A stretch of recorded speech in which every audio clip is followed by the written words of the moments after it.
বাণী ও রচনা ৮ম খণ্ড, মহাপুরুষ প্রসঙ্গ ঈশ্বরদূত যীশু খ্রিস্টে। স্বামীজি বলছেন, নিশ্চয়ই সেই সময় জগতে মহাশক্তির আবির্ভাব হয়েছিল, আধ্যাত্মিক শক্তির এক অপূর্ব বিকাশ হইয়াছিল। এই মহাশক্তির অস্তিত্ব সম্বন্ধে আমাদের কিঞ্চিত মাত্র সন্দেহ নাই। তখন আমাদের পণ্ডিত কুলের সমালোচনার ভয় পাইবার কোনো কারণ নাই।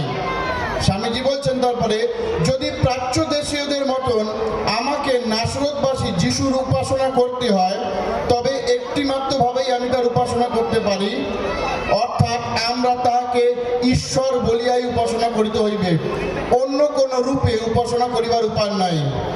আপনি কি বলিতে চান আমাদের এই রূপে তাকে উপাসনা করার অধিকার নেই? যদি আমরা তাকে আমাদের সমান স্তরে টানিয়ে আনিয়া একজন মহাপুরুষ বলিয়া একটু সম্মান দেখাই, তবে আমাদের তার উপাসনা করিবার কি দরকার? স্বামী বিবেকানন্দ বলছেন আরেকটাতে, যেটা লেখা আছে complete workshop of Swami Vivekananda volume 9, লেখা আছে, নাসরতীয় যিশুর সময় যদি আমি প্যালেস্টাইন দেশে বসবাস করতাম, তবে চোখে জল দিয়ে নয়, আমি আমার বুকের রক্ত দিয়ে যীশু খ্রিস্টের পা ধুয়ে দিতাম। স্বামীজি এই যীশু খ্রিস্টকে তিনি এতটা সম্মান করতেন যে তিনি প্রভু যিশুর বাক্যতে, বাইবেলে এতটা ইন্সপায়ার ছিলেন, তিনি বলেছেন যদি যিশুকে উপাসনা করতে হয় তাহলে একজন মহাপুরুষ নয়, তাকে ঈশ্বর বলেই উপাসনা করতে হবে। এবং যদি আমি যিশুর সময় থাকতাম, স্বামীজি বলছে আমি তার পা ধুয়ে দিতাম, চোখের জল দিয়ে নয়, বরং বুকের রক্ত দিয়ে। কেন জানেন? কেন? স্বামী বিবেকানন্দ তার কাছে একটা নতুন নিয়ম থাকতো। এবং তিনি একটা ঘটনা আমরা বাইবেলে দেখি যে একটা মেয়ে ছিল, সেই মেয়েটা একজন ব্যভিচারী ছিল। সেই সময় তাকে সবাই ধরে নিয়ে এসছে পাথর দিয়ে মারবে বলে, সেইটা সেই ধর্মের নিয়ম ছিল।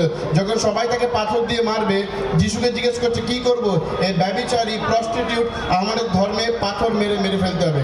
যখন সবাই মেয়েটাকে পাথর মারার জন্য রেডি, যিশু একটা কথা বললো, তোমাদের মধ্যে যে পাপ করেনি সেই তাকে পাথর মারো। সেদিন থেকে সেই মেয়েটার জীবনে পরিবর্তন হয়ে গেল।